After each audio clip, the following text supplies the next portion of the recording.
ఈరోజు హిందూ మధుసభ హెచ్ఎంఎస్ రాష్ట్ర ప్రధాన కార్యదర్శి రెబ్బ రామారావు ప్రెస్ మీట్ పెట్టి 12వ తారీఖు జరిగే సమ్మె విజయవంతం చేయవలసిందిగా కార్మిక రంగాన్ని కోరుతా ఉన్నాం.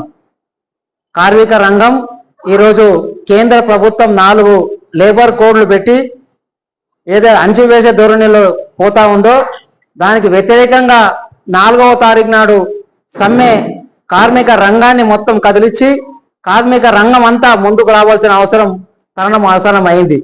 కాబట్టి ఆ 4 కోడ్లు అనేది ఈరోజు కార్మిక రంగాన్ని మొత్తం యావత్ భారతదేశాన్ని ఈరోజు అంచివేసే ధోరణిలో మొత్తం చేస్తూ ఉంది. కాబట్టి హిందూ మధుసభ హెచ్ఎంఎస్ పరంగా అన్ని కార్మిక సంఘాలను కలుపుకొని హెచ్ఎంఎస్ ముందుకు పోతా ఉన్నది. కాబట్టి మేము కోరేది ఒకటే కోరుతా ఉన్నాం. ఇవాళ 4 లేబర్ కోడ్ల లోపల 8 గంటల నుంచి 12 గంటలు చేపించే కార్యక్రమం జరుగుతూ ఉంది. అదే రకంగా 50 మంది 40 మంది ఉన్నటువంటి కర్మాగారాలు ఈ రోజు అది 300కు పెంచారు. ఈ రకంగా చేసినట్టయితే అదానికి అంబానీకి వాళ్ళు మేలు చేసినట్టు అవుతారు.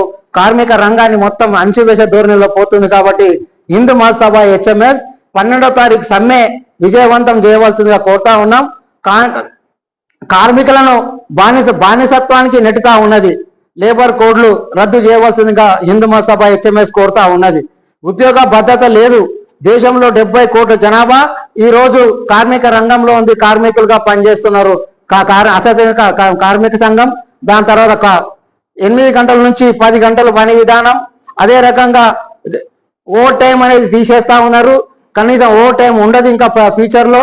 కనీసం వేజ్ అగ్రిమెంట్ కూడా ఉండయి. యూనియన్ రిజిస్ట్రేషన్ చేసే అధికారం కూడా కోల్పోతుంది. కాబట్టి మేము హిందూ మహాసభ హెచ్ఎంఎస్ తరపు నుండి మేము 12వ తారీఖు సాను కార్మిక రంగాన్ని కదిలియాలని చెప్పి అన్ని సెంట్రల్ ట్రేడ్ యూనియన్ పరంగా మేము కోరుతూ మీ కార్యక్రమం చేస్తా ఉన్నాం.